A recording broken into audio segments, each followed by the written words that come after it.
안녕하세요. 오늘은 우리를 행복으로 이끄는 8단계 가운데 5번째 이야기를 하려고 합니다. 오늘 주제는 사랑인데요.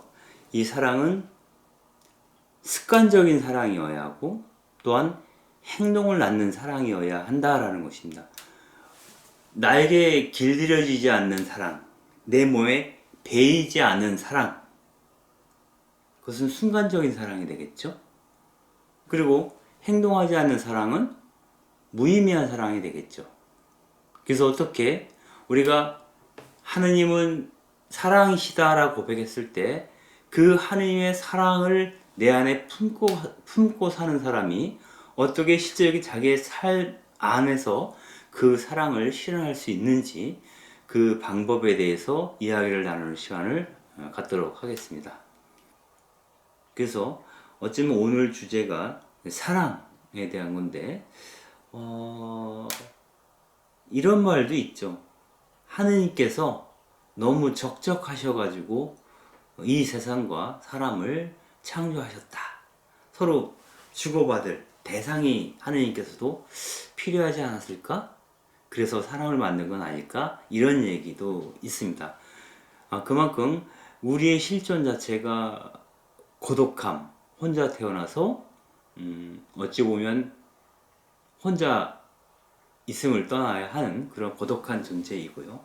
그래서 그 고독함을 채우기를 바라죠. 그 자기 텅 빈 어떤 부분들을 채우기를 바라고 그 채우는 과정에서 우리가 경험하는 것이 바로 사랑이죠. 그리고 그 사랑의 결과로 우리에게 얻어지는 것이 친구이죠. 그래서 그 친구의 존재는 나를 확인시켜주는 존재이기도 해요. 그래서 예수님께서는 복음서에서 이런 얘기를 하죠. 벗을 위하여, 친구를 위하여 목숨을 바치는 것보다 더 큰 사랑은 없다. 그 사랑과 친구의 무게가 아마 비슷하지 않았을까. 그러니 그분께서 그렇게 말씀하신 건 아닐까? 그 친구의 자리에 뭐 어떤 다른 단어를 어떤 다른 사람 이야기를 쓸 수도 있겠죠. 아무튼 그 내 삶을 완전히 송두리째 던져 넣어도 아쉬울 게 없는 그런 사람을 우리는 만나고 싶죠. 그런 사람을 우리는 친구라고 부르는 거고요. 그런 친구를 만나는 이유는 사랑을 하고 싶기 때문이고 그 사랑을 통해서 하느님이 누구신지 알아채고 싶은 것이고 그 하느님과 이야기를 나누고 싶어서 그런 건지도 모르겠어요. 오로지 사람만이 하느님의 모상성을 담고 있기 때문에 인간은 누구나 하느님을 갈망하게 되어 있다 라는 말이 있습니다. 그래서 우리가 정말 하느님 모상대로 창조된 존재라면 인간이라면 누구나 다 사랑을 갈망하게 되어 있다 라고 이야기를 할 수도 있겠습니다. 요한 1서에 이런 얘기가 있습니다. 사랑하는 여러분, 우리 서로 사랑합시다. 사랑은 그분 하느님께로부터 오는 것입니다. 사랑하는 사람은 누구나 다 하느님으로부터 났으며 하느님을 또한 알고 있습니다. 사랑하지 않는 사람은 절대 하느님을 알지 못할 겁니다. 왜냐하면 하느님은 바로 사랑이시기 때문입니다. 그래서 어찌 보면 오늘 주제는 우리 신앙이 고백하는 하느님에 대한 그 정수를 바라보게 하는 바로 그러한 시간일 수도 있지 않을까? 그런 생각을 잠깐 해봅니다. 이런 얘기를 합니다. 로버트 헬스버그는 우리를 행복으로 이끄는 성인들이라는 책에서 하느님의 모상대로 창조된 인간은 자기 자신이 그분의 모상을 충분히 반영할 때까지 하느님의 이미지대로 창조된 우리 인간은 그 자기 안에 각인된 그 하느님성을 온전하게 드러낼 때까지 하느님을 제대로 알지 못할 뿐더러 우리 자신이 무엇인지 누구인가에 대해서도 알지 못할 거다. 그래서 사랑하고 또 사랑받고자 하는 갈망은 우리 존재 깊숙한 곳에 새겨져 있다. 이렇게 얘기를 합니다. 사랑에 대한 갈망, 또 사랑을 받고자 하는 갈망, 그것은 바로 하느님을 찾고자 하는 갈망과 동의어일 수 있겠다. 그것은 창조 때부터 우리 가슴속 깊은 곳에 또렷이 새겨져 있는 것이다. 근원적인 갈망이다 라고 이야기를 합니다. 그래서 14세기의 신비가였던 리처드 롤이라는 사람은 이런 얘기를 합니다. 우리의 사랑이 순수하고 완전하다면 우리의 마음이 사랑하는 모든 것은 하느님이 된다. 우리 사랑이 정말 순결한 사랑이라면, 순정한 사랑이라면 내가 사랑하는 그 모든 것은 내게 하느님이 될 거다. 이렇게 얘기합니다. 사랑 없이 하느님을 말할 수 없다는 뜻이겠죠. 여러분들이 잘 아시는 심수봉 씨의 그 사랑밖에 난 몰라 이 대중가요에서도 다른 거 다 필요 없다. 난 사랑 때문에 태어났고 사랑 때문에 살고 있고 사랑 때문에 죽고 싶다 라는 어떤 그런 그 고백이 여기에도 담겨 있는 것이 아닐까? 그런 생각이 들어요. 이 가사에 이런 내용이 나옵니다. 그대 내 곁에 선 순간 그 눈빛이 너무 좋아. 어제는 울었지만 오늘은 당신 때문에 오늘은 당신 때문에 내일은 행복할 거야. 이렇게 얘기를 합니다. 즉 나의 행복의 근원이 그대, 나를 행복하게 만들어주는 그 근원이 그대, 당신, 내 앞에 서 있는 그 사람 혹은 그분에게 달려있다라고 얘기를 하는 거죠. 그래서 사랑 없이는 나는 정말 아무것도 아닐 수 있겠다라는 노래를 부르고 있습니다. 그래서 그런데 이런 그 남녀 간의 특정한 어떤 사랑에 대한 고백을 담고 있는 노래이긴 하지만 이러한 사랑은 또한 우리가 하느님과 함께 나눈 그러한 사랑을 상기시키는 효과를 갖고 있다는 겁니다. 예를 들어서 아가서를 보게 되면 그 사랑하는 님에 대한 마음들이 절절하게 녹아 있죠. 그래서 거기서 님이라고 부르는 대상이 정말 인간적인 사랑을 나누는 그대일 수도 있지만 바로 하느님일 수도 있겠다 라는 생각을 해볼 수가 있겠죠. 그래서 그 인간들이 느끼고 나누는 그 사랑의 형식을 보게 되면 하느님의 사랑이 우리 안에 어떻게 드러나실지를 우리가 짐작할 수 있겠다 라는 생각도 해볼 수가 있겠습니다. 그래서 로버트 엘스버그는 이렇게 얘기를 해요. 사랑이 우리를 더 생기 있게 해주고 다른 이의 선에 착함에 몰두하여 모든 분리감을 잃어버리게 하며 사랑을 하게 되면 우리의 삶에 촉촉한 생기가 일어난다는 거예요. 그리고 그 상대방한테 몰두해서 나와 타인과의 분리감을 잊어버리게 한다는 거예요. 그리고 정말 그 사람을 사랑한다면, 그분을 사랑한다면 기꺼이 모든 것을 드릴 수 있죠. 그 상대방에게. 그리고 그로 인한 그 사랑 때문에 빚어지는 아픔이나 고통, 시련 이런 것들도 우리가 참아낼 수 있도록 하는 힘을 주는 것이 바로 fall in love, 사랑에 빠지는 것이다. 그래서 우리가 사랑이라고 하는 큰 자장 안에 깊숙이 침식되어 들어가는 것, 빠져 들어가는 것은 우리 자신의 한계를 초월하게 하는 어떤 힘이 있다라는 겁니다.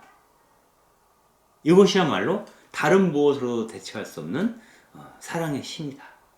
나를 나 아닌 것과 동일시하게 만드는 것. 나와 분리되어 있는 그대를 나의 일부로 여기게 되는 것. 그 사람의 고통이 나의 고통이 되고 그 사람이 정말 기뻐할 때 함께 저절로 기뻐하게 되는 것.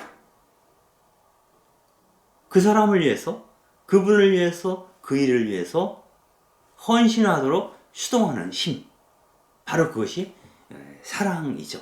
그래서 사랑은 어떤 초월성을 상징하고 있다라고 볼 수도 있겠습니다. 그리고 정말 사랑에 빠지게 되면 세상이 달라 보이죠. 쉽게 그런 얘기 돼요. 지금 사랑하고 있는 자, 그런 사람들의 모습을 보면은 늘 약간 흥분한 상태, 그리고 다른 사람이 혹여 실수를 하더라도 그럴 수 있지, 관대해지는 그런 모습도 있어요. 내 기분이 좋아서 그런 거겠죠. 그리고 예전에는 지루했던 일상이 촉촉한 생기로 가득 차게 됩니다.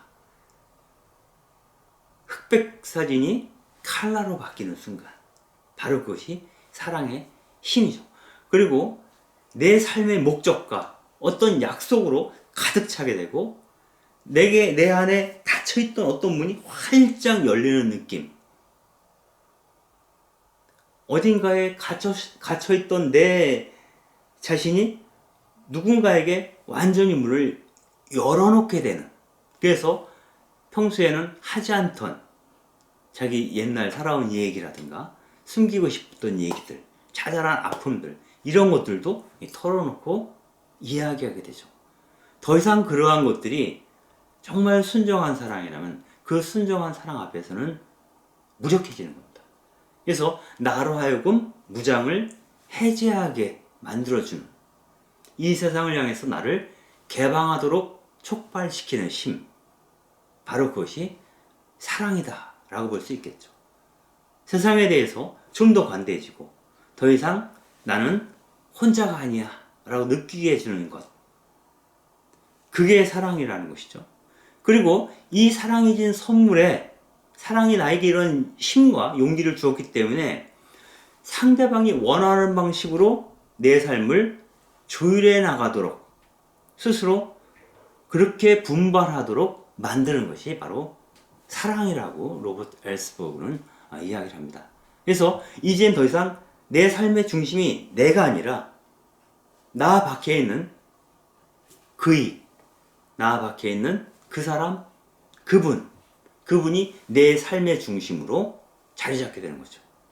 그리고 그 중심을 향해서 내 가슴을 활짝 열어놓은 상태를 우리는 fall in love, 사랑에 빠진 상태라고 이야기할 수 있겠습니다. 여기서 도로시데이 얘기를 잠깐 할 텐데요. 도로시데이 같은 경우도 인간적인 사랑을 했죠. 우리가 이제 지금 도로시데이는 주님의 종 단계에 있는 미국의 카톨릭 워커 운동의 창립자이시죠. 그래서 뭐 향후 언젠가는 이제 성인품에 오를 수도 있을 텐데, 그분은 남녀 사이의 사랑이 하느님에 대한 사랑과 대립하지 않는다라고 얘기를 합니다. 우리가 흔히 카톨릭 교회 안에서는 보편적인 사랑, 카톨릭적인 사랑을 하기 위해서 독신으로 살 것을 은근히 요청하는 듯한 느낌을 받게 돼요. 이를테면 우리가 알고 있는 성직자들이나 수도자들, 하느님과 좀 더 우리보다 가까이 있다라고 느껴지는 그런 분들의 경우가 대부분 동정이시잖아요. 독신입니다. 그래서 남녀 간의 사랑과 하나님과 인간의 사랑은 좀 다른 차원이 아닐까라고 자꾸 얘기를 하게 됩니다. 그렇게 생각하는 경향이 있어요. 그러나 도로시대에는 남자와 여자가 느끼는 그 관계에서 이루어지는 그 사랑과 하느님에 대한 우리의 사랑이 서로 대립하지 않는다라고 얘기합니다. 도로시데이는 회심 이전에 아나키스트이면서 자연주의자이고 생물학자였던 베터햄 포스터라는 사람과 이제 사랑을 나누게 돼요. 법적인 혼인 관계는 아니었고요. 동거 단계였는데 같이 정말 굉장히 행복한 시간을 보내면서 결국은 도로시데이가 아이를 수태하게 되죠. 딸인데요. 타말이라는 딸을 수태하게 되는데, 이 포스터 같은 경우에는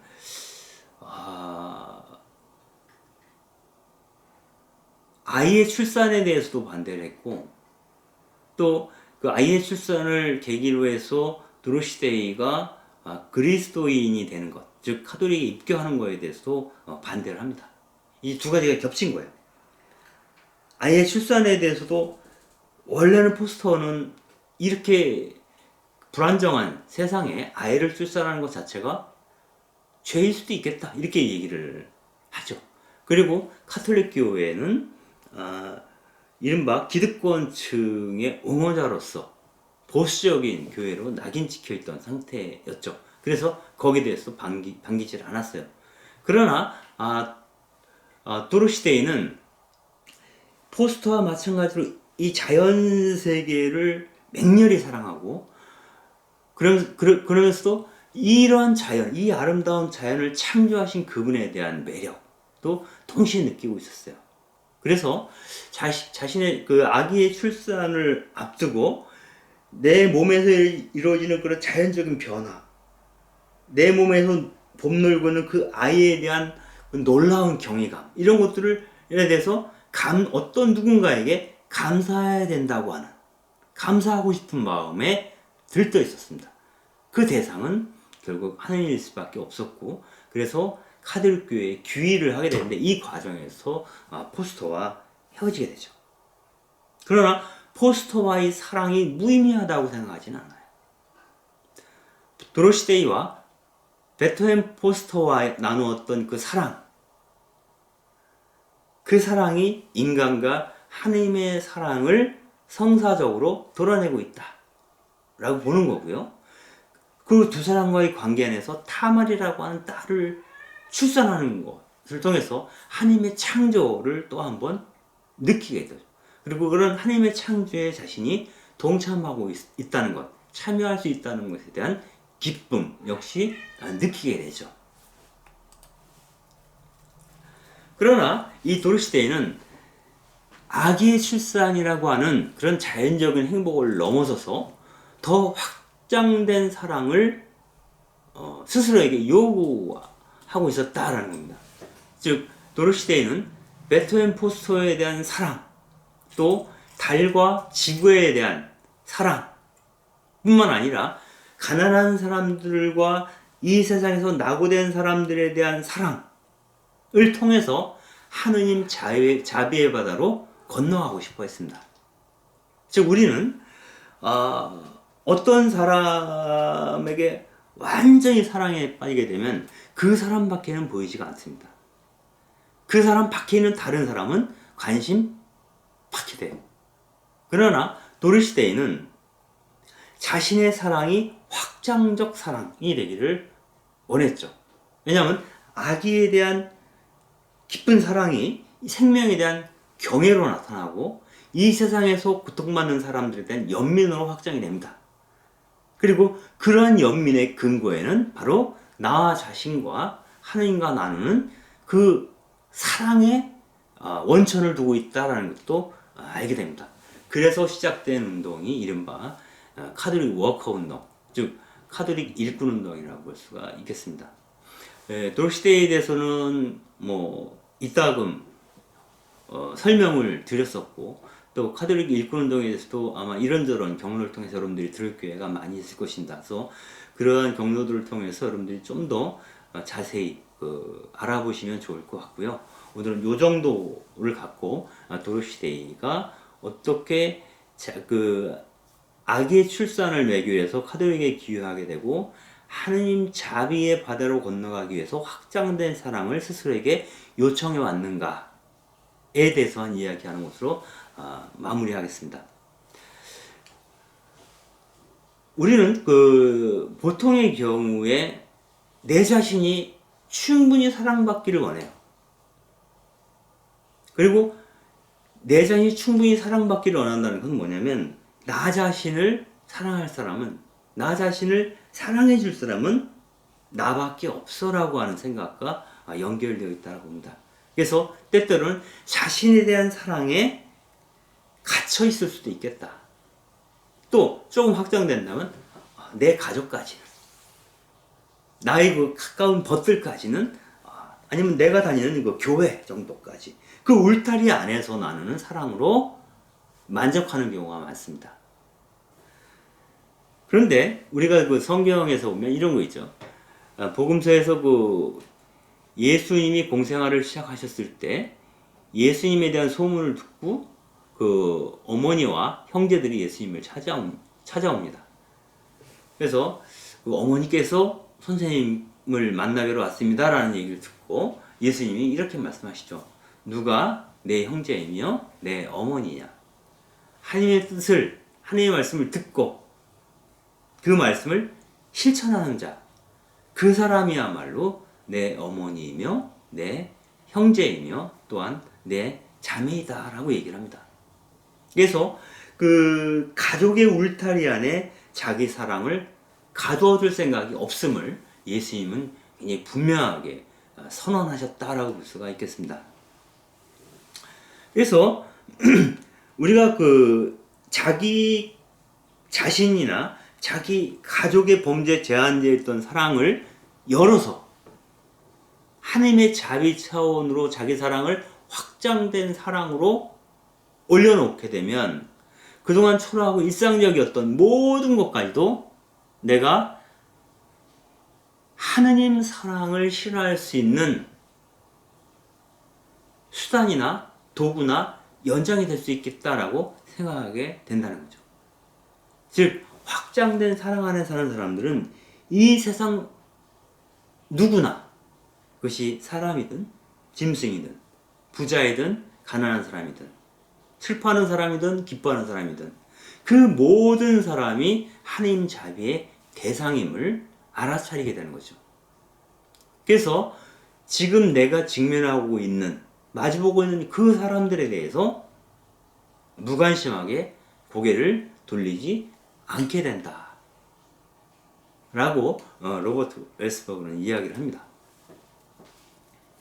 이렇게 자기의 사랑이 내 안팎에 내 주변에 머물지 않고 계속적으로 확장되어가는 사랑 안에 자기 자신의 사랑을 놓아두는 사람을 우리는 흔히 성인이라고 얘기를 합니다. 즉 자기를 넘어서는 사랑, 자기를 초월하는 사랑을 드러내주신 분들을 우리는 성인이라고 하는 것이죠. 그렇다고 누군가를 사랑하기 위해서 우리는 꼭 성인이 될 필요는 없다고 얘기를 합니다. 여기서 말하는 성인은 아주 완벽한 의미의 성인을 얘기하는 거죠. 그러나 사랑하지 않고서 성인이 된 사람은 없다. 우리 모두가 사랑을 하기 위해서는 사랑을 하려면 성인이 되어야지 라고 말할 필요는 없다는 거예요. 그러나 사랑하지 않고서는 성인이 될 수 없다라고 얘기를 합니다. 성인이라는 것은 사실 하나님의 어떤 선하신 어떤 측면을 우리에게 대비쳐주는 그런 사람이 성인이죠. 그러면 하나님 자신이 사랑 그 자체라고 우리가 고백할 때 하나님의 사랑을 대비쳐주는 사람이 곧 성인이죠. 그러므로 사랑하는 사람만이 성인이 될 수 있다라고 말할 수 있는 것이죠. 그래서 그리스도교 신앙은 두 가지를 얘기합니다. 정양모 신부님의 그 표현대로 하면 경천애인인데요. 하늘을 공경하고 이웃을 사랑하라는 말이죠. 즉, 온 마음을 다하고 온 정신을 다하고 나의 힘과 영혼을 다해서 하나님을 사랑하라라고 하는 말과 이웃을 내 자신처럼 사랑하라는 얘기는 연결되어 있다는 거죠. 내가 정말 하나님을 사랑한다면 그분이 사랑하시는 백성을 우리도 사랑할 수 있어야겠죠. 내가 정말 좋아하는 사람이 생기면 그 사람 둘러싼 모든, 그 사람 관련된 모든 것들이 아름답게 우리에게 대비쳐주죠. 그래서 우리가 누군가를 사랑한다는 것은 그 사람만을 사랑하는 것이 아니라 그 사람 주변에 있는 모든 것들을, 그 사람과 관련된 모든 운명을 나의 운명으로 삼겠다라고 하는 결의랑 연결되어 있다라고 생각이 듭니다. 결국 이 세상 모든 사람들은 하나님의 모상성이 새겨져 있기 때문에 하느님의 모상성이 새겨져 있는 그 이웃들을 사랑하지 않고서는 절대 하느님을 사랑한다고 말할 수 없다라고 하는 것입니다. 그 대표적인 예로서 이제 로버트 엘스버그는 세 사람을 들고 있어요. 막시밀리안 꼴베 신부님, 몰로카이의 다미안 신부님, 오스카 쉰들러 이런 사람들인데요. 막시밀리안 꼴베 신부는 이제 이른바 콘벤투알 프란치스코회 소속이고 성모의 기사회를 창립하신 분이죠. 그래서 이분은 이제 아우슈비츠에 이제 갇혀있던 거의 갇혀있을 때 그 다른 사람 대신 죽기를 자청했던 분이죠. 그래서 이른바 뭐 대속적 사랑이어야 할까요? 타인 다른 사람 대신에 자기의 목숨을 내어놓은, 즉 벗을 위하여 자기 목숨을 내어놓은 산 증인으로서의 막시밀리안 꼴베 신부님 이야기고요. 몰로카이 섬은 이제 나병 환자들이 머물던 섬이었죠. 이 섬에 들어가서 그들을 돌보다가 결국 본인도 나병에 걸려서 돌아가신 그런 다미안이고요. 오스카 쉰들러는 뭐 쉰들러 리스트라는 영화에서 잘 보여주고 있죠. 그 이른바 죽을 지경에 처한 그 유대인들을 그 자기 공장에 입사시켜 가지고 일을 시키면서 그들의 목숨을 보존하게끔 돌보아 줬던, 그래서 홀로코스트에서 희생당할 뻔한 유대인들을 구해준 그러한 어떤 그런 독일인이죠. 오스카 쉰들러 같은 사람들이 이른바 통상적으로 사랑하기 어려운 상황에서도 사랑하기를 그치지 않았던 그런 그 착한 사마리아인에 해당되는 그러한 성인들이라고 볼 수가 있겠습니다. 그런데 이 쉰들러라든가 아니면은 그 다미안 신부님이나 꼴베 신부님처럼 극적인 사랑을 모든 사람에게 요구하기는 쉽지 않아요. 그래서 그런 것은 말 그대로 성인들이나 할 수 있는 일이지 라고 이야기할 수 있습니다. 그러나 정작 복음서에서는 아주 단순한 사랑을 요구합니다. 너희가 이웃을 사랑한다는 것, 구원의 조건을 획득한다는 것은 아주 간단한 거야. 이를테면 내가 굶주렸을 때 먹을 걸 주는 거야. 내가 나그네가 되면 나를 받아주는 거야.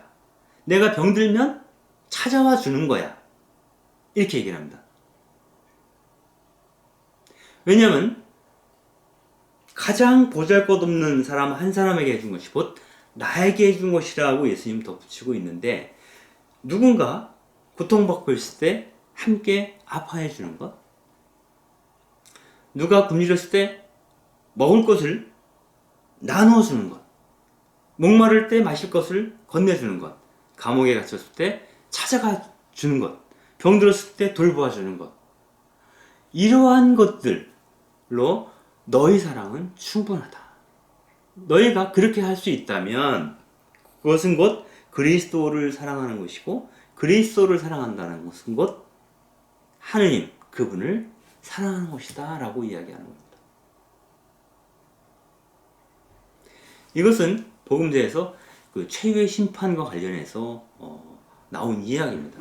그래서 우리의 구원의 당락을 결정하는 건 역시 누군가의 슬픔과 고통과 어려움에 내가 동반해 주었는지에 달려있다라고 이야기를 하고 있습니다. 그래서 영웅적인 희생이 아니더라도 일상 안에서 어떻게 그들에게 무언가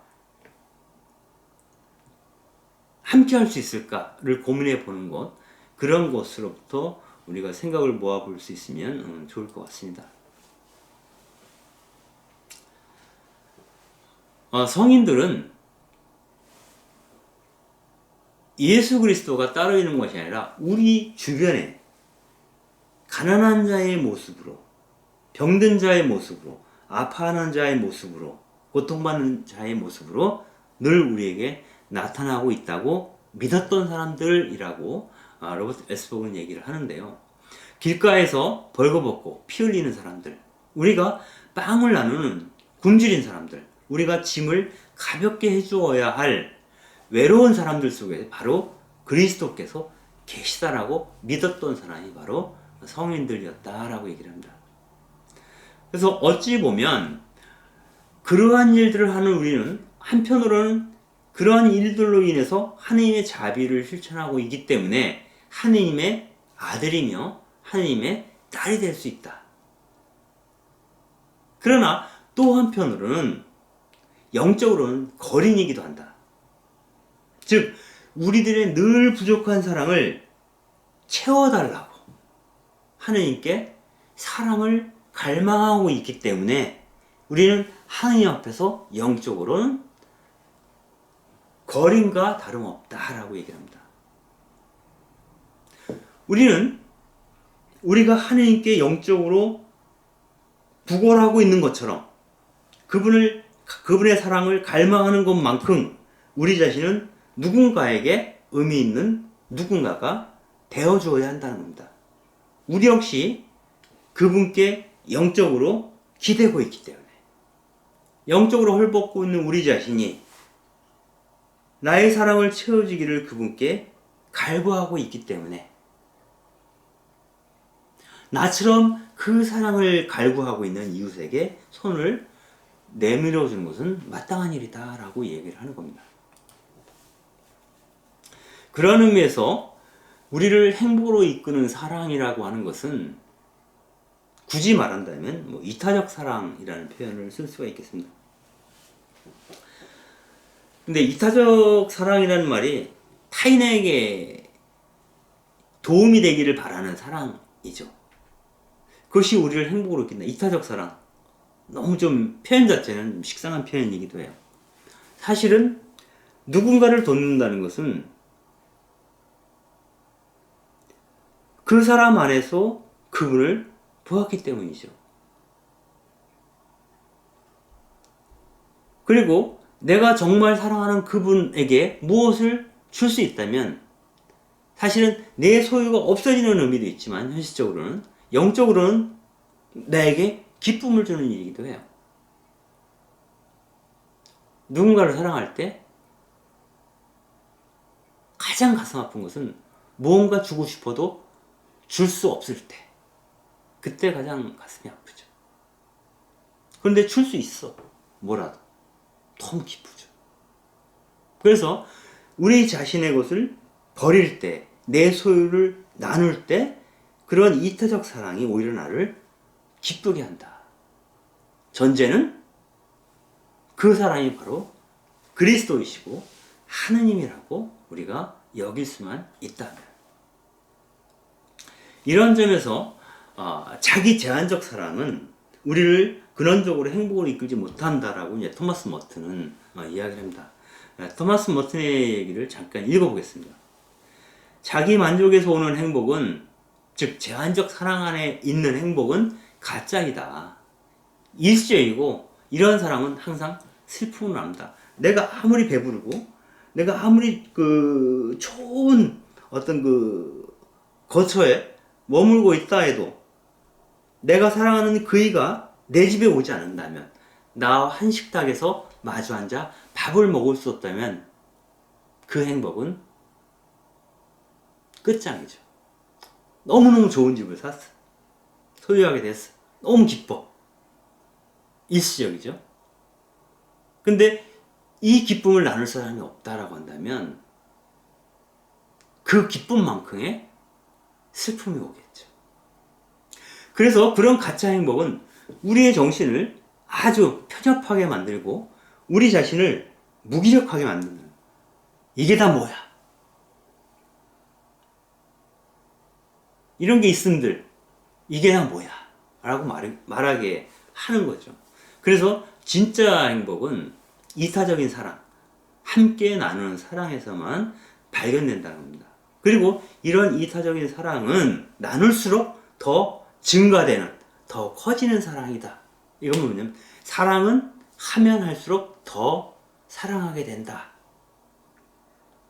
라고 말할 수 있겠습니다.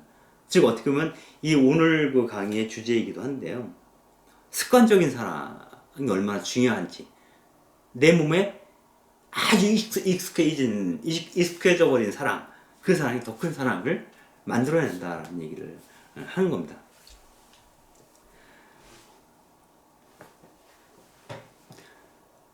그래서 우리는 다른 사람의 마음을 얻기 위해서 무언가를 하죠. 혼자서는 너무 외롭고 슬프고 행복할 수 없으니까 다른 사람의 마음을 얻고 싶어요. 즉 다른 말로 하면 다른 사람의 마음을 얻는 것은 그 사람으로부터 사랑받고 싶어 하죠. 그래서 그 사람의 마음을 나의 소유로 만들고 싶어요. 그러나 어떤 사람의 마음도 완전하게 타인의 소유가 될 수 없죠. 그 사람을 통째로 내 것으로 휘어넣을 수가 없어요.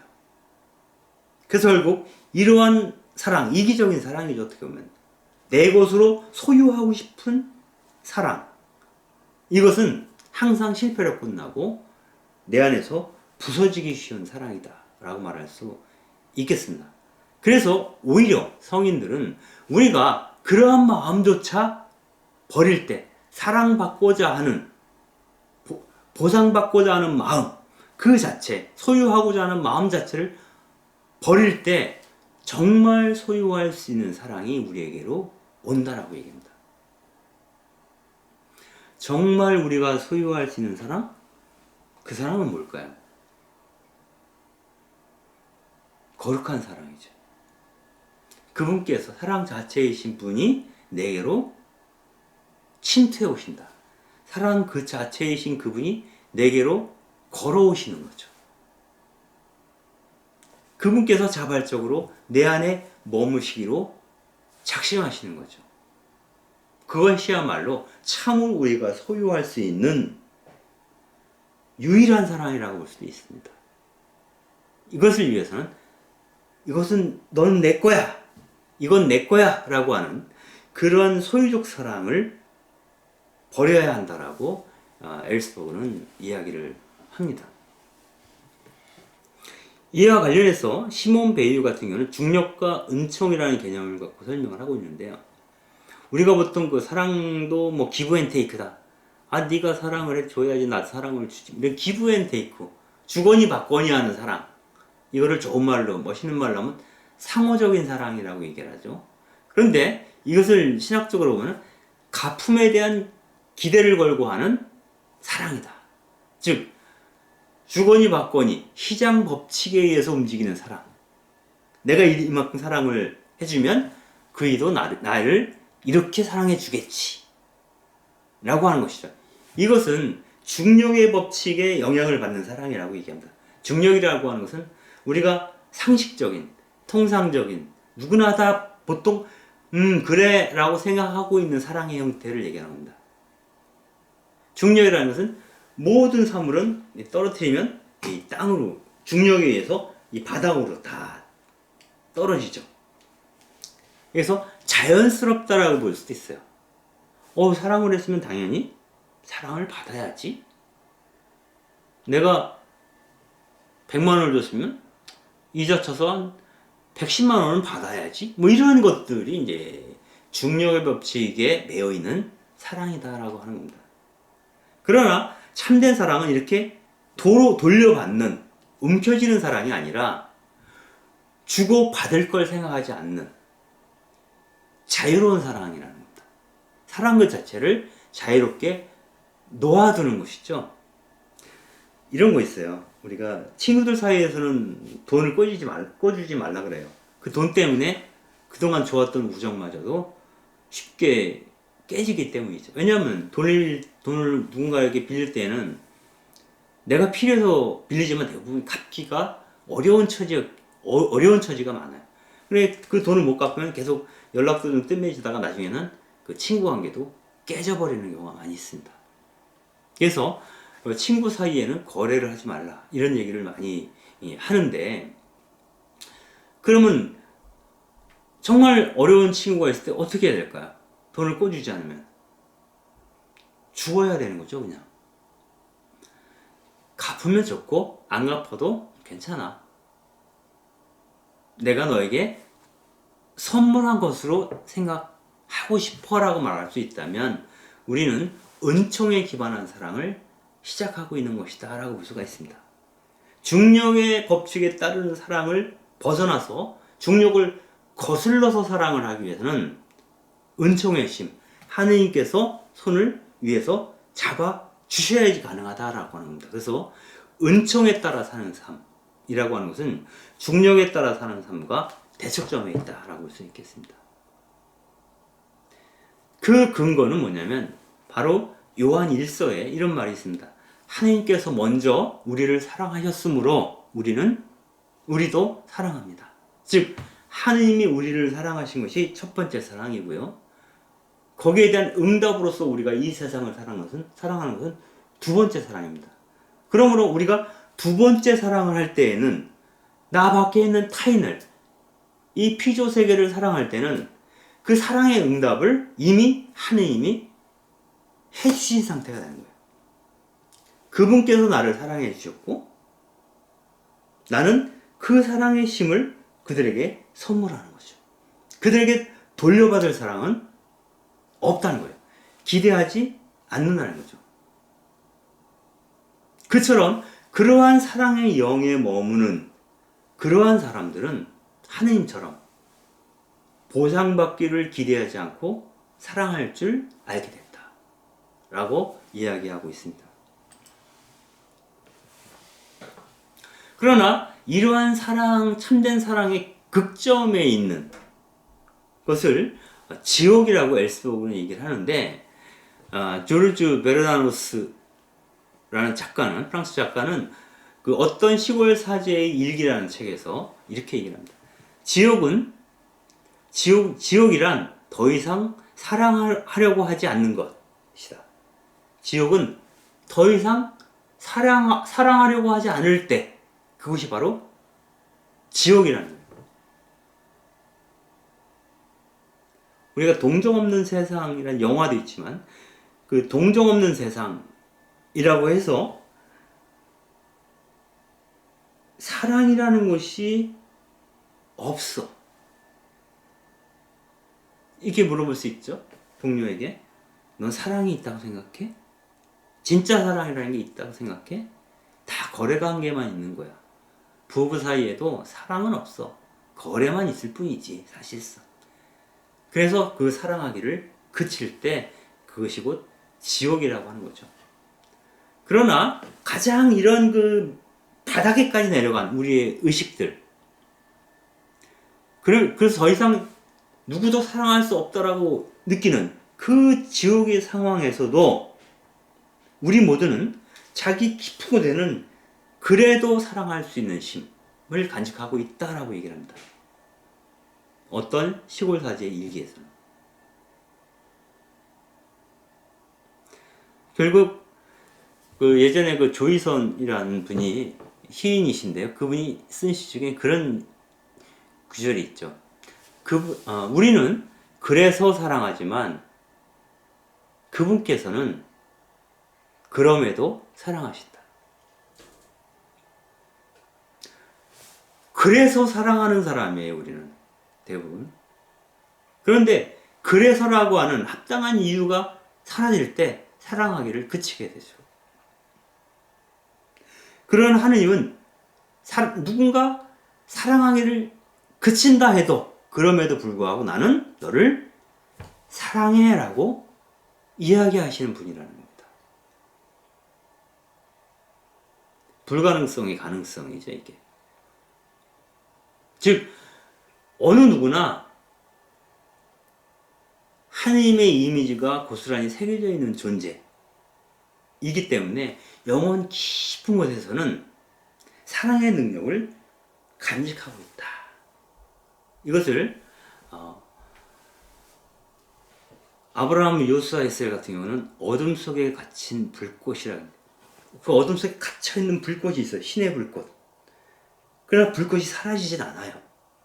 지옥 같은 상황에서도 더 이상 누군가를 사랑할 수 없다라고 고백하는 그 순간에도 그 불꽃은 사라지고 있지 않아요. 다만 이 보이지 않는 사랑의 능력, 이 불꽃을 다시 발견하고 끌어올릴 수 있을 때 우리는 그분처럼 사랑할 수 있게 되겠죠.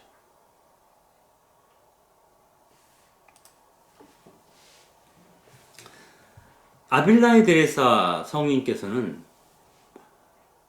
우리가 그럼 어떻게 사랑할까에 대해 좀 더 이야기를 진전시킵니다. 여기서는 도르시데이와 마찬가지로 우리가 이미 경험하고 있는 우리들의 사랑하는 방법으로부터 이제 이야기를 시작하려고 합니다. 그래서 이렇게 얘기를 하죠. 하느님과 인간 간의 관계는 지상의 두 사람이 깊게 사랑해서 서로를 너무나 잘 이해하는 것과 다르지 않다. 저 사람을 잘 알고 있니? 잘 몰라요. 그럴 때 이야기를 하죠. 저 사람을 사랑하면 저 사람을 알게 될 거야. 우리가 하느님을 사랑한다면 하느님을 알게 되겠죠. 그 일을 사랑한다면 그 일에 대해서 우리가 알게 될 거라는 얘기입니다. 근데 이 사랑이라는 것은 추상적으로 난 널 사랑해, 난 널 믿어라는 말로 이루어지는 건 아니고, 이런 추상적인 사랑이 아니라 누군가를 분명하게 사랑한다고 했을 때에는 어떤 행동을 낳게 된다는 것이고, 그러한 사랑은 그 사람이 행동하도록 발전시킨다고 아빌라이 데레사는 이야기를 합니다. 즉 사랑은 행동을 낳는다. 그래서 이제 행동하는 사랑이라는 표절가 붙는 건데요. 그러니까 신체적으로는 뭐죠? 사랑하면 손을 잡고 싶죠. 어깨를 얹고 싶죠. 뭐 이렇게 발전해 나가는 관계가 있습니다. 동시에 누군가를 사랑하게 되면 그 사람이 무엇을 좋아하는지, 무엇을 싫어하는지, 무엇을 먹고 싶어 하는지, 어디가 아픈지 묻게 되고 알게 되고 내가 해줄 수 있는 것을 나누게 되죠.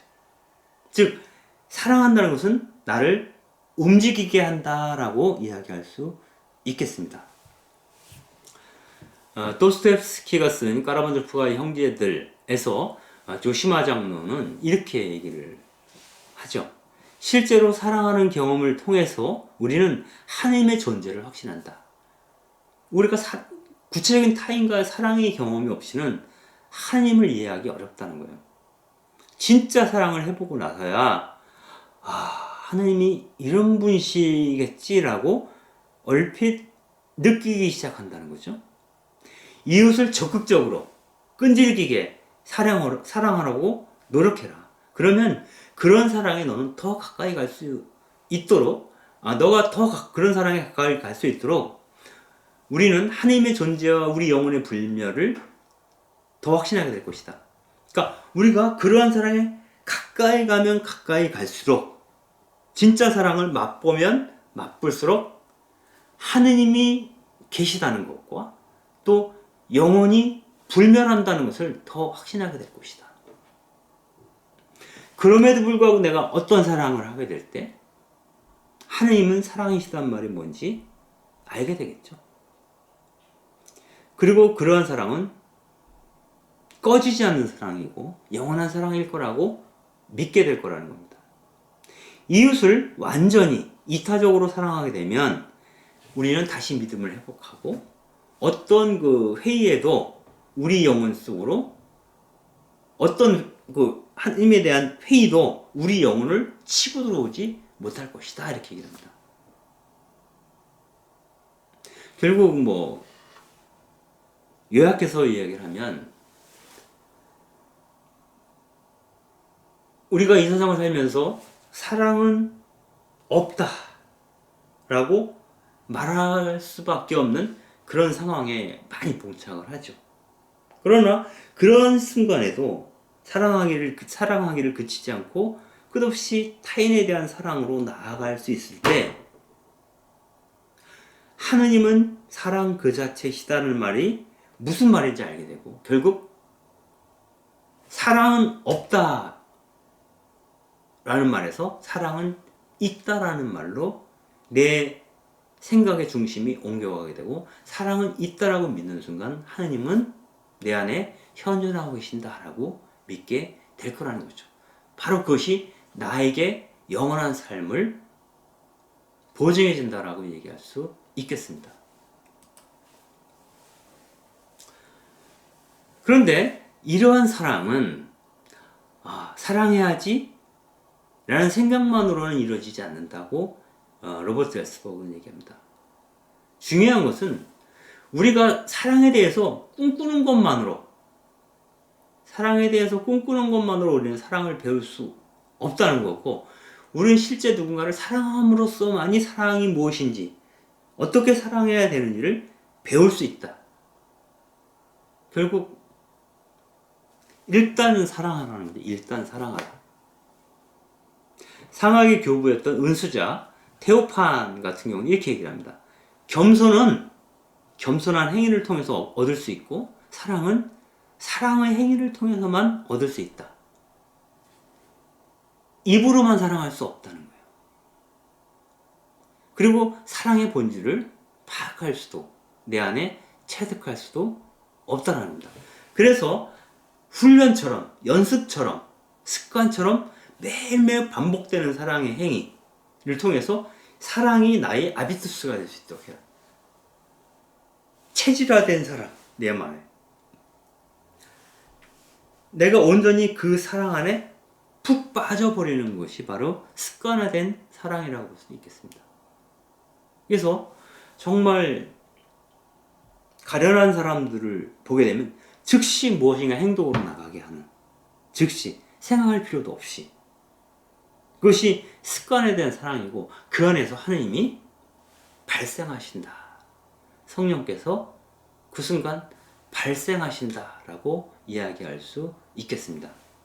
그래서 때로는 의식적인 사랑, 의식하면서 하는 사랑으로부터 시작해야겠죠. 사랑해야 돼. 적어도 그렇다면 이것부터 해야지 라고 의식적인 노력을 하는 거죠.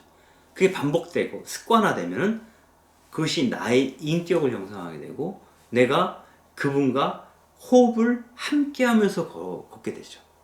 우리가 어떤 일을 배울 때 보면 어느 단계까지는 막 의식적으로 노력해서 그 연습을 해요. 근데 어느 순간 수준에 도달하면 몸이 자동으로 움직입니다. 이거 자동차 운전할 때도 마찬가지잖아요. 뭐 핸들을 얼마나 돌려야지 이렇게 의식하지 않잖아요. 나중에 몸에 붙으면 손이 저절로 움직이거든요. 사랑의 행위도 그렇게 저절로 조율될 수 있을 수준까지 가기 위해서는 습관적으로, 반복적으로, 훈련처럼, 연습처럼 행할 필요가 있다.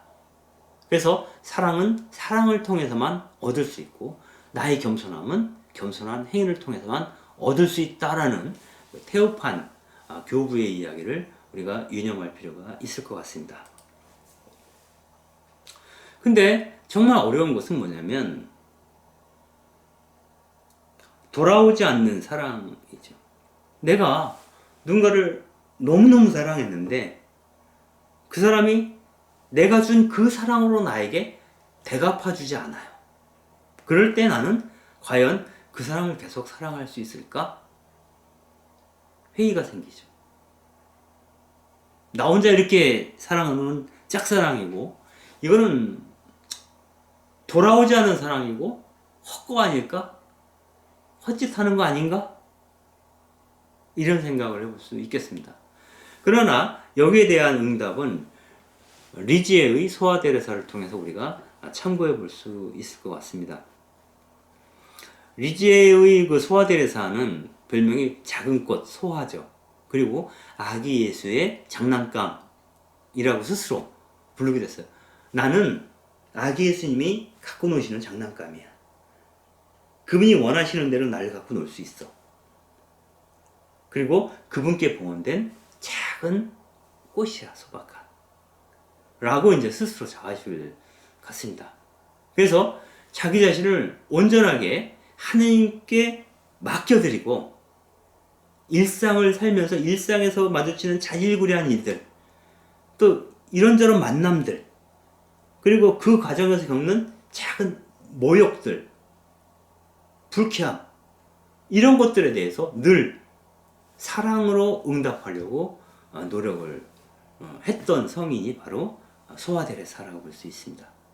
그래서 이렇게 일상의 자질구레한 만남들 속에서, 그 일들 속에서 그 상대방의 적대감 혹은 되돌아오지 않는 사랑에 대해서 친절하고 따뜻하게 사랑으로 응답하는 훈련을 했던 사람이 바로 리지아의 소아데레사인데, 이러한 방법을 작은 길의 영성이다 이렇게 얘기합니다. 작은 길의 영성, 즉 하느님께 가까이 가는 길은 아주 거창한 일을 하는 곳에 있는 것이 아니라 내가 당장 겪고 있는, 일상 속에서 겪고 있는 그 많은 다툼 속에서도 따뜻한 미소로 응답하는 것이다. 친절과 사랑으로 응답하는 것이다. 어떻게? 반복적으로. 이렇게 삶의 자질구레한 일상들을 그렇게 응답해 갈 때 바로 그러한 일상의 경험이 내 안에 있는 사랑을 지펴오르는, 내 인격 자체를 사랑으로 녹여버리는 그런 용광로의 역할을 하게 될 거다라고 리지에의 소아데레사는 이야기를 합니다. 데레사 성인을 우리는 보통 하느님의 전사 혹은 사제, 교회 박사, 순교자, 그러니까 데레사는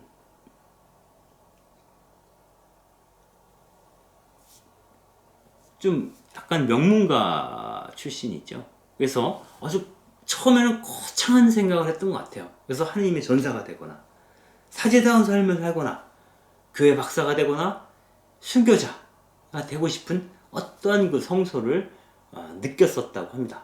그러나 나중에 그 데레사가 얘기하는 것은 내 자신의 고유한 성사는 내 인격이 사랑 그 자체가 되는 것이다 이렇게 얘기합니다.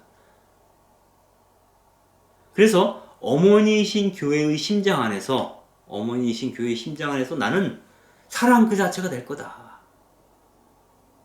사랑이 뭔지, 일상을 살아가는 그 수많은 감남 원료들 사이에서 사랑이 뭔지를 증거하는 그러한 심장이 되고 싶다라는 갈망을 갖게 됩니다.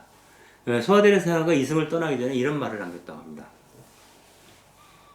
나의 사명은 내가 하느님을 사랑하듯이 모든 영혼들이 그 좋으신 하느님을 사랑하도록 만드는 것에 있다. 나의 작은 길을, 일상 속에서 친절과 사랑으로 응답하는 이 작은 길을 많은 영혼들에게 가르치고 싶다. 나의 이러한 갈망이 채워진다면 세상 종말까지 이 지상에서 나는 나의 천국을 지낼 수 있을 것이다. 이 지상에서 나는 이미 천국을 살고 있는 것이다 라는 거죠. 나는 나의 천국을 이 지상에서 선한 일을 하면서 보내고 싶다라고 얘기를 합니다.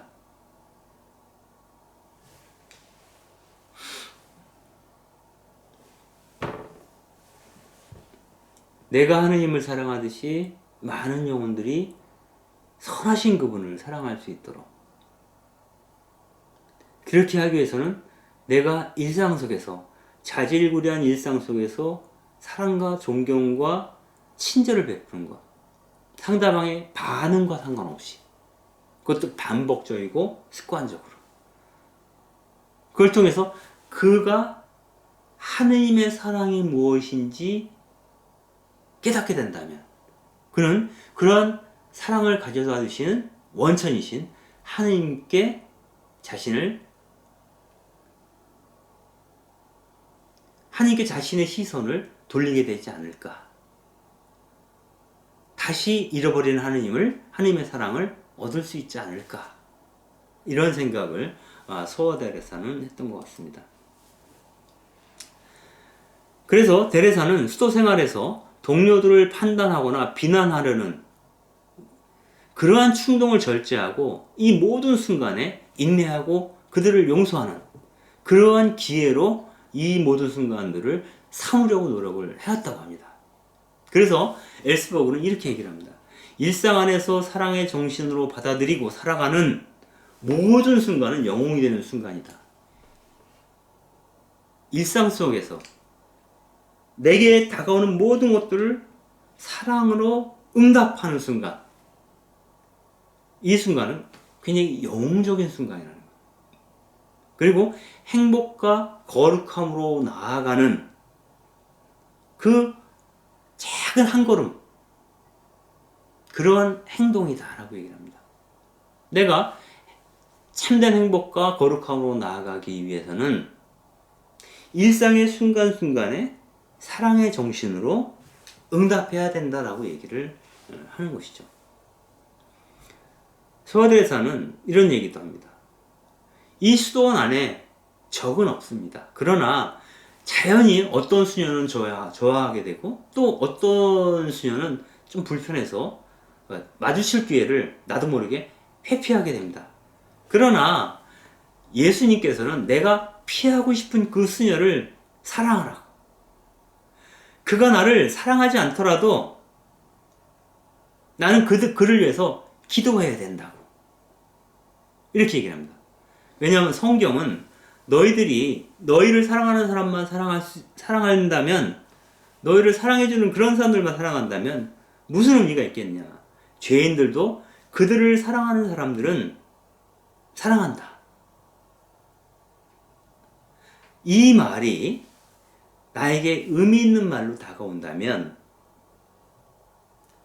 공연히 나에게 힘수를 부리고 나를 해코지하려고 하고 나를 박해하는 사람을 위해서 기도하고 그와 마주쳤을 때 밝은 미소로 친절하게 늘 반복적으로 습관적으로 사랑을 표현해야 된다. 실제로 이러한 경우는 많이 있었죠.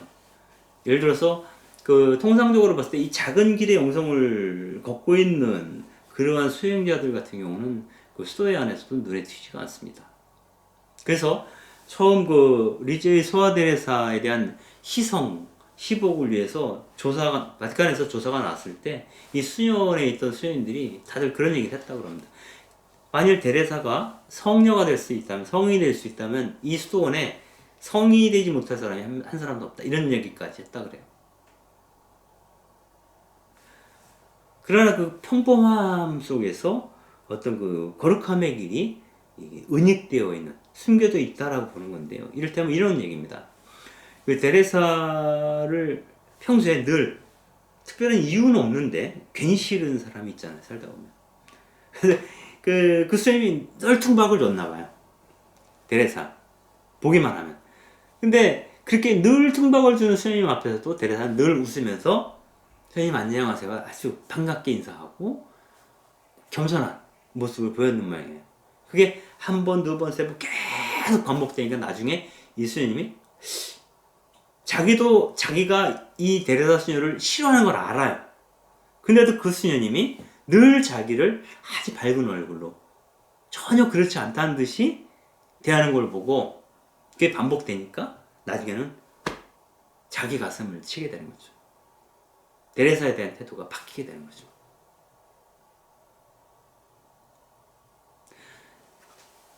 바오로 서관에서 이제 이런 얘기가 있죠. 여러분들은 선으로 악을 이기십시오.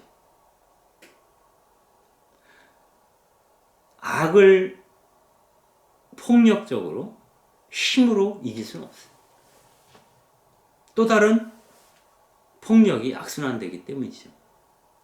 그래서 성서에서는 늘 선으로 악을 이기게 합니다. 그것이 바로 어찌 보면 그 작은 길의 영성이라고 볼 수도 있겠습니다. 소아데레사가 사랑하는 법, 보상을 기대하지 않고 되돌아오지 않는 사랑에 대해서 아쉬워하지 않고 늘 주는 사랑을 하는 거죠. 늘 주는 사랑을 하기 위해서는 내가 그분 안에 늘 머물러 있어야 돼요. 그게 안 되면 많이 상처받죠. 그가 수행자라 해도 많이 상처받죠.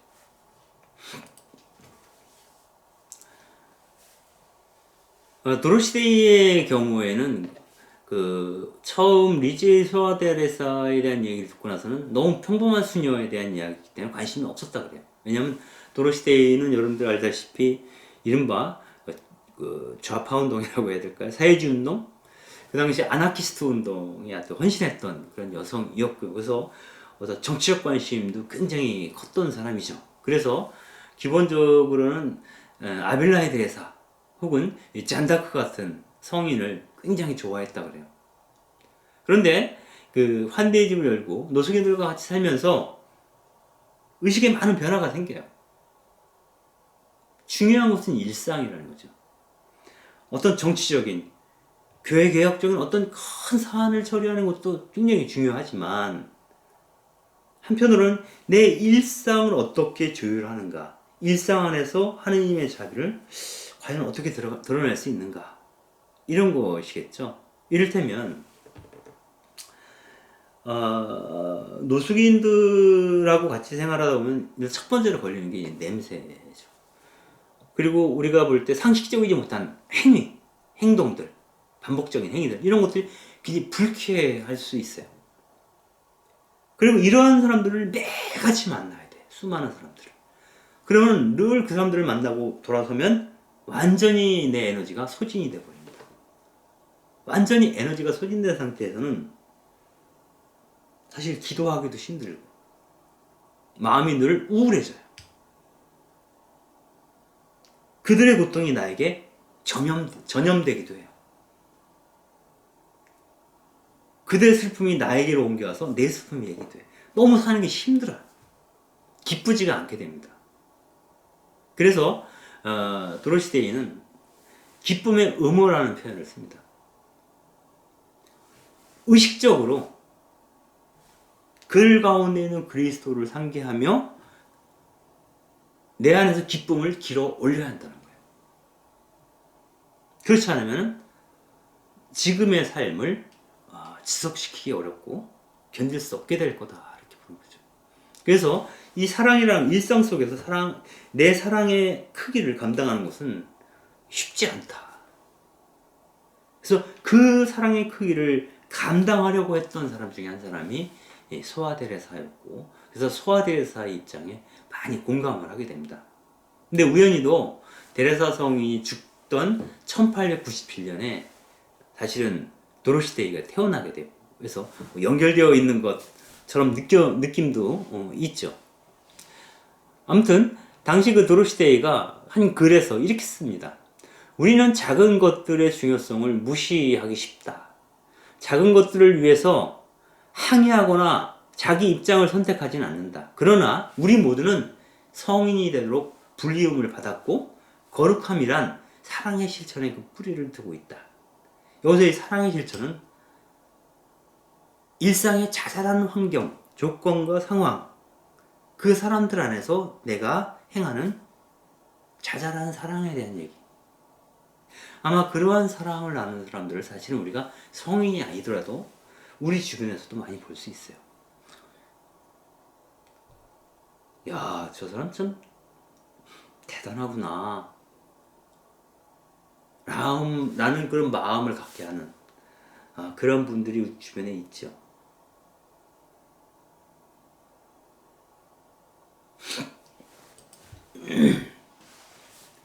데레사의 그 작은 길은 그 도르시데이에게는 무시되고 상처받기 쉬운 사람들과 함께하는 공동체 생활에서 아주 중요한 그런 실천적인 지혜로 작용했다고 합니다. 즉, 아까도 말씀드렸지만 늘 무시당하는 사람들, 늘 위축되어 있는 사람들, 상처받기 쉬운 사람들, 그런 사람들을 도로시데이는 매일 만나고 있어요.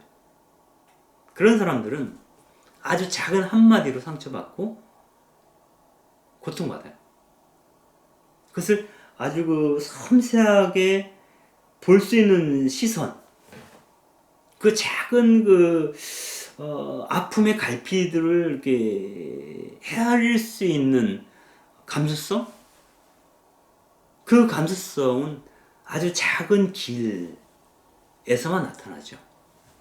우리가 큰 정치적 사안에서는 이런 것들로 돌보지 못해요. 그러니까 일상을 다루는 사람들만이 이런 작은 상처에 대해서도 민감하게 반응하고 적절하게 대응할 수 있겠죠. 그래서 도로시데이가 시작했던 카드리 워커에서는 환대집을 운영하면서 몇 가지 규칙을 세웁니다. 이 규칙은 뭐냐? 규칙 없음이 규칙이에요. 즉, 이 환대집에 와서는 이렇게 해야 된다, 저렇게 해야 된다라고 결정되어 있지 않아요. 이를테면, 제가 가봤던 그 뉴욕의 메리하우스 같은 경우에 그 반지하에 위치한 넓은 홀이 있는데 그 홀이 이른바 이제 식당이죠. 노숙인들이 와서 식사를 하는 곳이죠. 그리고 그 안쪽에 식당이 있어요. 조리실이죠. 그러면은 그 뉴욕이라는 게 땅값이 비싸니까 좁은 공간에 아주 좁고 높게 집을 졌어요. 건물을. 그래서 반지하층에 식당이 있고 그 위에 사무실이 있고 편집실하고 그 위로는 숙소예요. 이 숙소에는 그 카드리 워커에서 일을 하고 싶은 활동하고 싶은 그 활동가들도 있고요. 봉사자들도 있고 그리고 이 집에 자주 오가던 그런 노숙인들 가운데 일부가 함께 살고 있습니다. 그런데 여기서 규칙 없는 규칙이라는 건 뭐냐면 어느 누구도 누구에게 시간 되면 내려와서 밥 준비해야지 라고 이야기하지 않는다. 당번이라는 게 없어요. 알아서 사람들이 식사 준비를 돕고 싶으면 그냥 내려와서 식사 준비를 하면 되는 거예요. 난 오늘 마음이 꿀꿀해서 아무것도 하기 싫어. 그러면 그냥 자기 방에서 내내 2박 3일 잠을 자더라도 아무도 뭐라고 하는 사람이 없어요. 그야말로 자발성에 근거한 운동이다라고 볼 수 있겠습니다. 이건 기본적으로 도로시데이 자신이 아나키스트였기 때문에 규범과 규약, 권위, 권력 이런 것들에 대한 어떤 그 생리적인 거부감 아마 이런 것들도 이런 규칙에 담겨 있는지도 모르겠어요. 그리고 일단 이 집에 들어와서 살기 시작한 사람은 뭐 6개월 있다가 나가야 한다거나 뭐 1년 있다가 나가 이런 계약서를 쓴다 이런 거 없어요.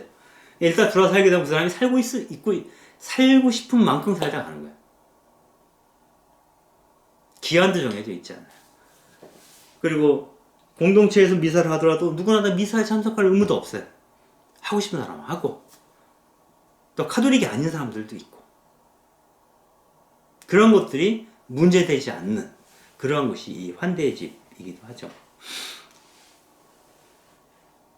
그래서 이 환대의 집에는 순례자들과 학자들, 노동자와 불황자들, 거룩한 바보와 미친 사람들, 젊은이와 노인들, 하층민, 쓸모없는 사람들이 모여서 함께 어우러져 살고 있는데 어떤 권위나 규칙을 강요하지 않는다. 물론 환대의 집에는 대표성을 갖는 사람도 없습니다. 모두가 그 풀타임 볼런티어들이 모여서 같이 의논해서 결정해요. 오직 데레사 성인이 작은 길의 영성에서 얘기하는 그러한 사랑만이 이 환대의 집을 유지시키고 운영하게 하는 힘으로 작용하고 있다라고 하는 것이 놀라운 측면이라고 볼 수가 있겠습니다. 여기에 있는 그 판화는 아이젠버그가 그린 건 이렇게 판화를 새긴 건데요. 이 구호라인에 서 있는 그리스도라는 판화입니다. 구호라인. 이 노숙자들과 똑같이 구호라인에 서서 배급을 기다리고 있는 그리스도를 형상화한 모습이죠. 그래서 이 활동가들이나 노숙인들이나 환대의 집에서는 차등없이 공평한 어떤 그 평등한 자유를 누리고 있다라고 볼 수 있겠습니다. 다시 한번 반복되는 거지만 사랑에도 훈련이 필요하다라는 건데요. 도로시데이는 환대의 집에 살면서 이렇게 얘기를 합니다. 내 짐이 너무 무겁다. 내가 해야 될 일이 너무 많고 내가 감당하기 버겁다라고 하는 거죠. 사람들도 너무 많고 일이 많다는 거죠. 그런데 이것을 감당하기에는 내 사랑이 너무 작다. 아까 말씀드렸죠. 영적으로 하나님의 사랑을 갈망하는 거린이기도 하다. 우리 자신도. 그러므로 하나님의 사랑을 갈구하는 거리인 우리는 우리처럼 우리들의 사랑을 갈구하는 이들에게 우리의 것을 나눠줘야 한다 라고 얘기를 하죠. 내 사랑이 늘 너무 작지만 그래도 저 미치광이 노인을 사랑하길 원한다면 언젠가 너는 그 사람을 사랑하게 될 것이다. 어떻게? 반복과 훈련을 통해서. 당신이 얼마나 노력했느냐에 달린 문제다.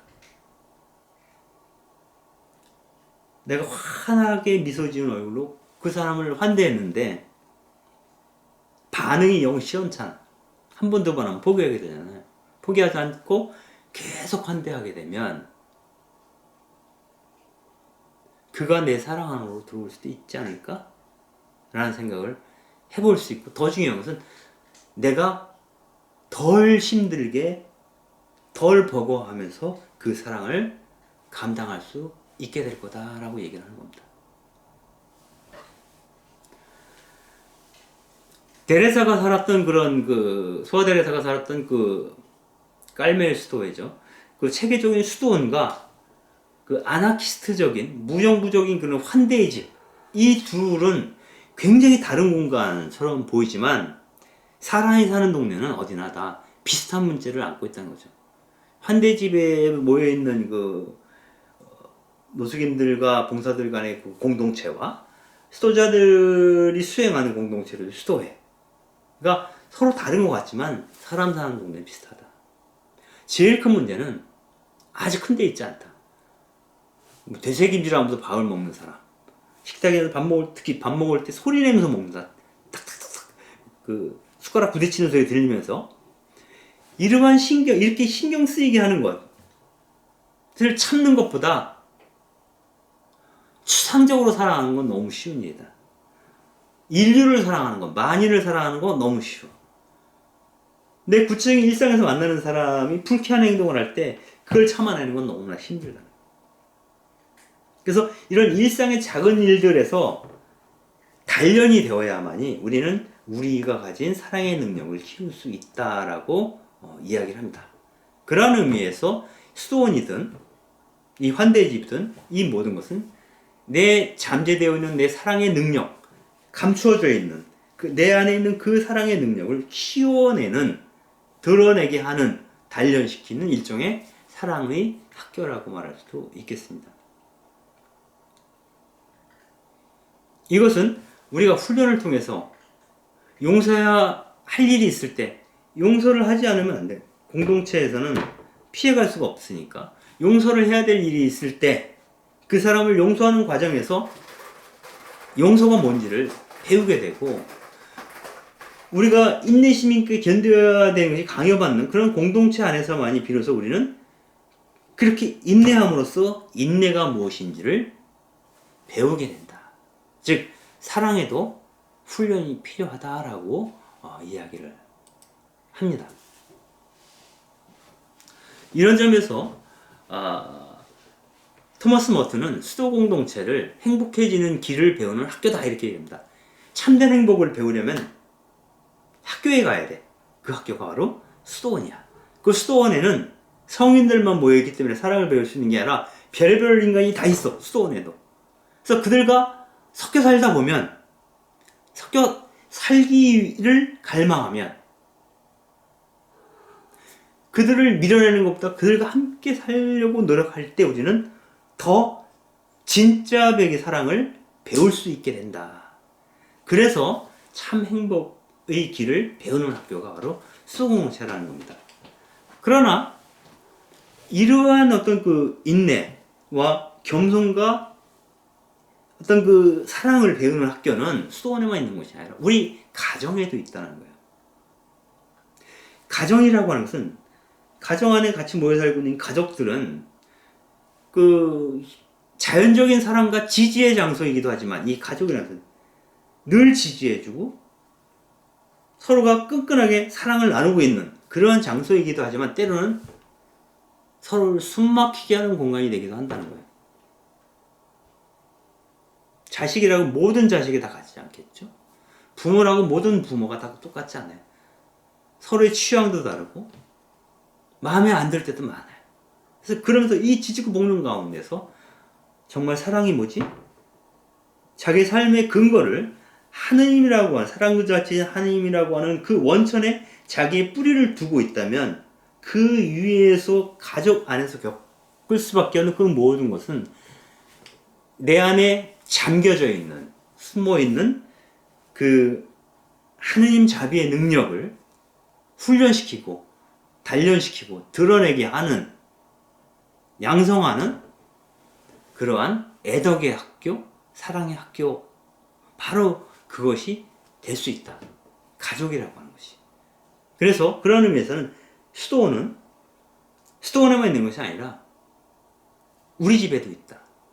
수행의 자리는, 하나님의 사랑을 배우는 수행의 자리는 세상 어디에나 있다라고 생각했습니다.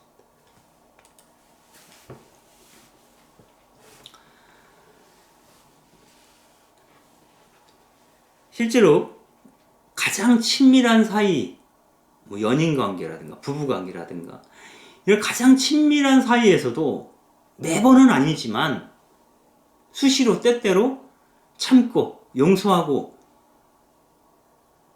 인내하라고 하는 도전을 받는 순간들이 있다는 거예요. 물론 우리 가족과 공동체 안에 있는 동료, 또 이웃들 안에서 그들이 우리에게 나눠주는 위로와 형제 때문에 아주 짧은 순간 우리는 천국을 맛보기도 하지만 많은 시간에는 서로 견디는 것도 요청된다라는 거예요.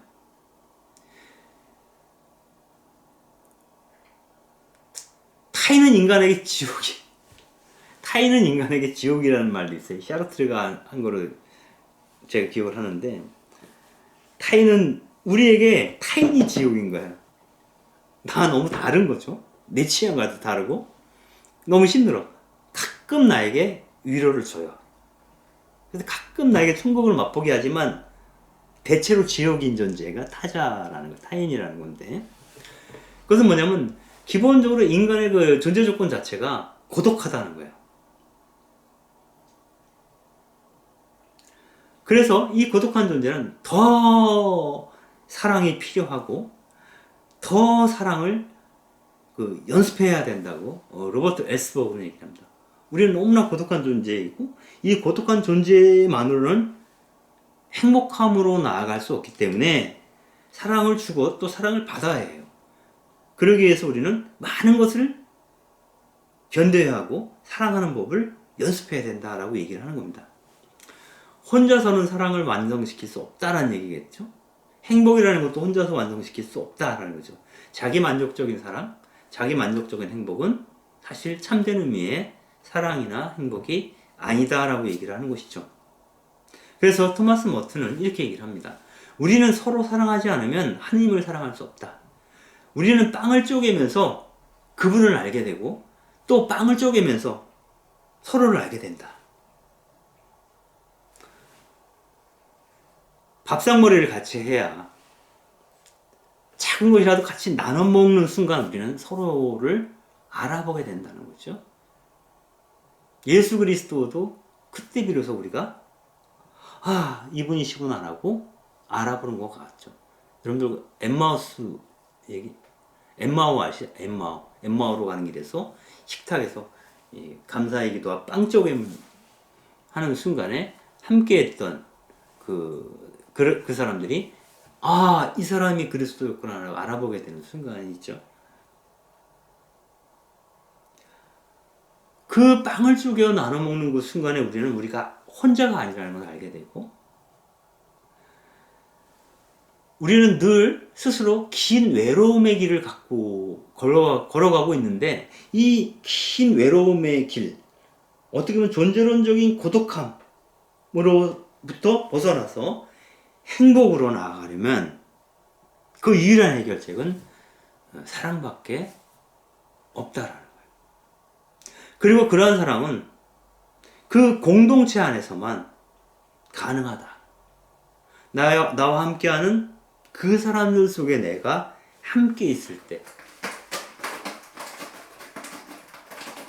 어떤 사람이 타자는 나에게 지옥이라고 얘기를 했지만 그 지옥 가운데서도 사랑을 그치지 않을 때, 그리고 그 부족한 상대방 안에서 그리스도를 우리가 발견할 수 있을 때, 우리는 긴 외로움을 마감하게 되는 것은 아는가? 내 외로움을 그치게 되지 않을까? 행복을 맛볼 수 있게 되지 않을까? 라고 이야기를 하고 있습니다. 예. 채베코 씨 노래 듣다 보면은 노래를 한 땀 한 땀 이렇게 자수를 뒀듯이 떠가는 듯한 느낌을 받죠. 아마도 누군가를 사랑한다는 것도 그렇게 한 땀 한 땀 작은 그 바느질 하는 것부터 비슷하지 않을까? 그런 생각이 잠깐 드네요.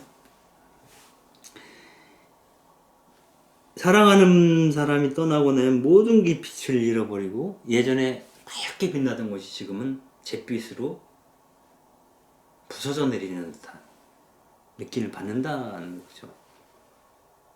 너는 뒤집어 보면은 그 사랑하는 사람을 만날 때에는 모든 것이 색채를 입기 시작한다는 것이고 모든 사물이 달라 보인다는 것이기도 하겠죠.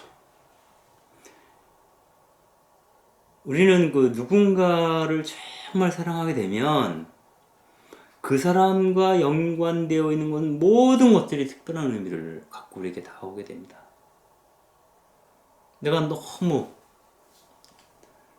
아버지를 사랑했다면 아버지가 돌아가시고 나서도 그분이 남기신 그 하얘진 그 스웨터를 볼 때마다, 또 어머니를 사랑한다면 어머니가 늘 즐겨 마시던 그 허브를 마시던 그 찻잔을 볼 때마다 그 어머니를 또 그 아버지를 떠올리게 되죠. 내가 사랑하던 사람이 쓰던 그 만년필을 볼 때, 그이가 쓰던 안경을 볼 때, 그 안경과 만년필이 얼마나 귀중한 그 유품이 되겠어요. 오히려 그것이 오래되어서 낡아 있을수록 우리에게 주는 진동은 더 크죠. 우리가 정말 하느님을 사랑한다면 그분의 흔적이 남겨져 있는 모든 것을 다 소중하게 여기게 되죠. 하느님의 흔적이, 그분의 지문이 과연 어디에 남아 있는가?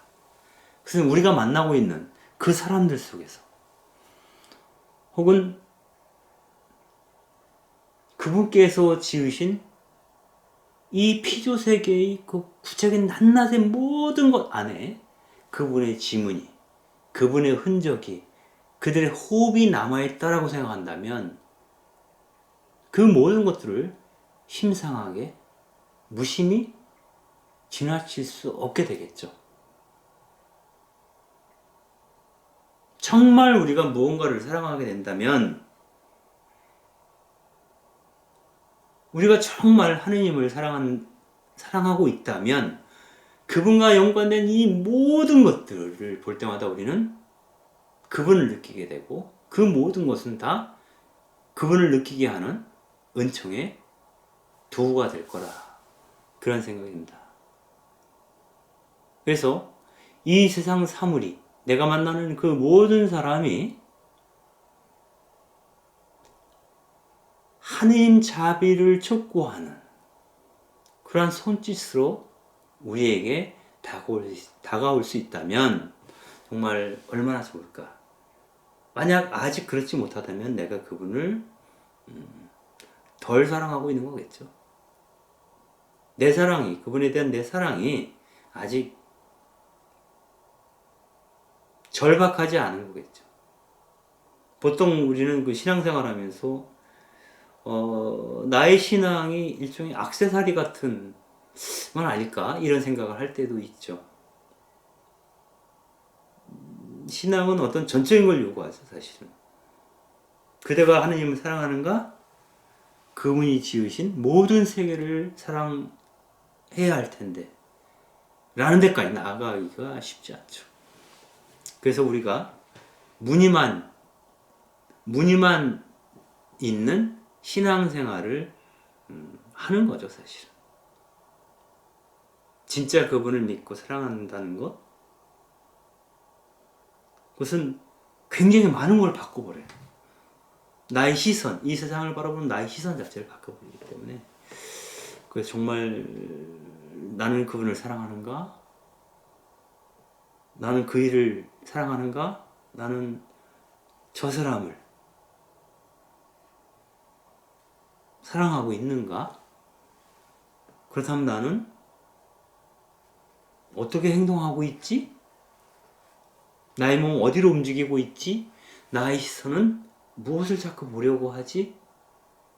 이런 걸 되돌아볼 필요가 있을 것 같습니다.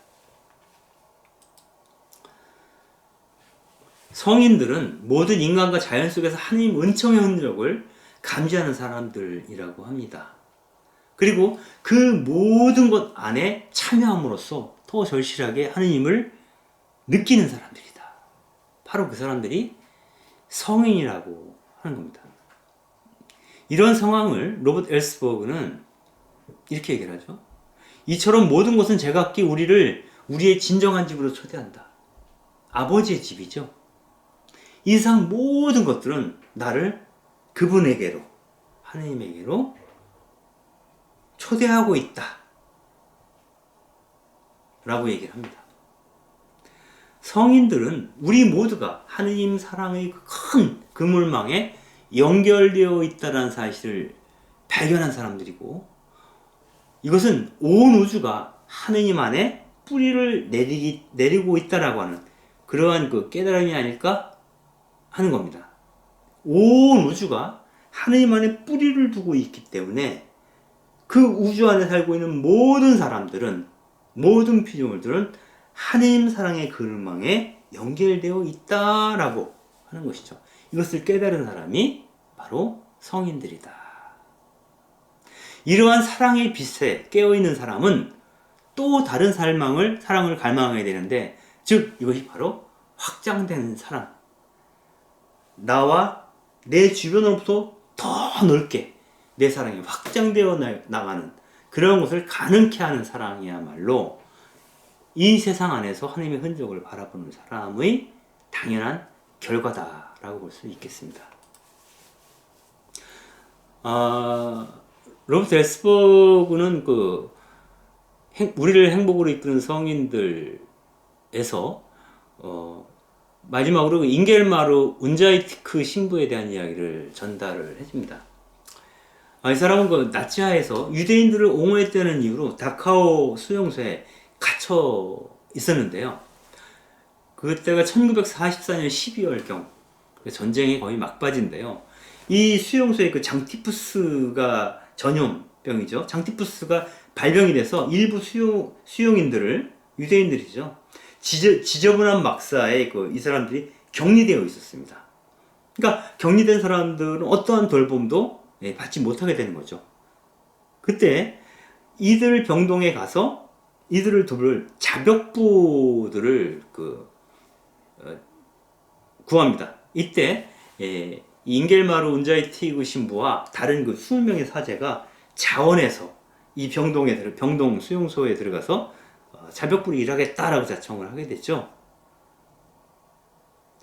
그때 그 사람들은 그 병동을 지옥이라고 불렀는데, 이 격리된 공간 안에서 이들은 사랑과 위로와 돌봄, 또 사제들이니까 고해성사를 통해서 이 공간을 하나의 거룩한 공간, 지성소로 만들었다라고 엘스버그는 얘기를 합니다. 이 나치들은 이제 여기 전염되니까 이 병동에 아예 들어오질 않으니까 이들끼리, 이 환자들과 이 사제들끼리 이 어떤 나름대로의 거룩한 공동체를 이뤘다는 것이고, 이 수용소는 바로 우리의 형제를 표현하는 특별한 자리로 바뀌게 되는 것이죠. 몇 주 후에 잉겔마르 신부는 고열에 시달리다가 장티푸스에 감염이 된 거죠. 그래서 1945년 3월 2일 34살 자기 생일 다음 날 죽었다라고 얘기를 합니다. 잉겔마르 신부가 죽고 나서 이게 1945년 3월 2일이니까 곧 얼마 후에 수용소는 연합군에 의해서 해방이 되죠. 이때 그 잉겔마르 운자이티그 신부가 죽기 직전에 편지 한 통을 남겼는데 이 편지의 내용을 같이 읽으면서 오늘 강의를 마무리하도록 하겠습니다.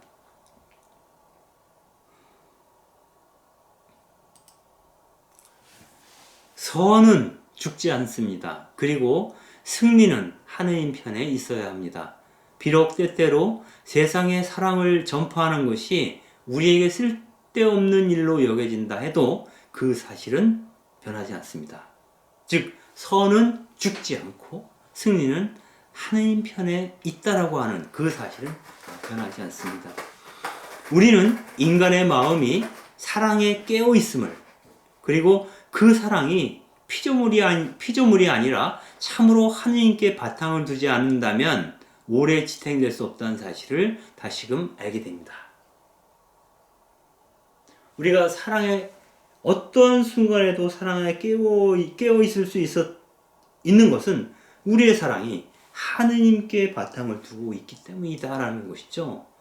우리는 계속하려고 합니다. 그리고 모든 것을 바치고 싶습니다. 그렇게 하여 사랑과 평화가 곧 다시 우리 가운데서 피어나기를 희망합니다.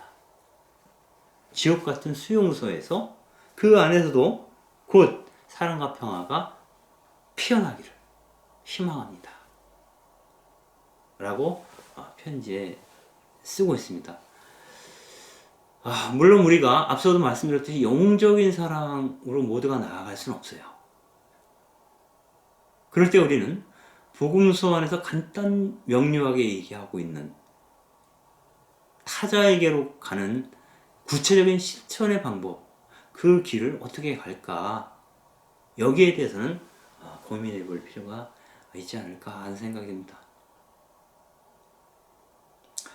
오늘 시간 긴 강의 들으시느라고 고생 많으셨습니다. 그래서 마무리하고요. 다음 시간에 또 여러분들을 뵙겠습니다. 감사합니다.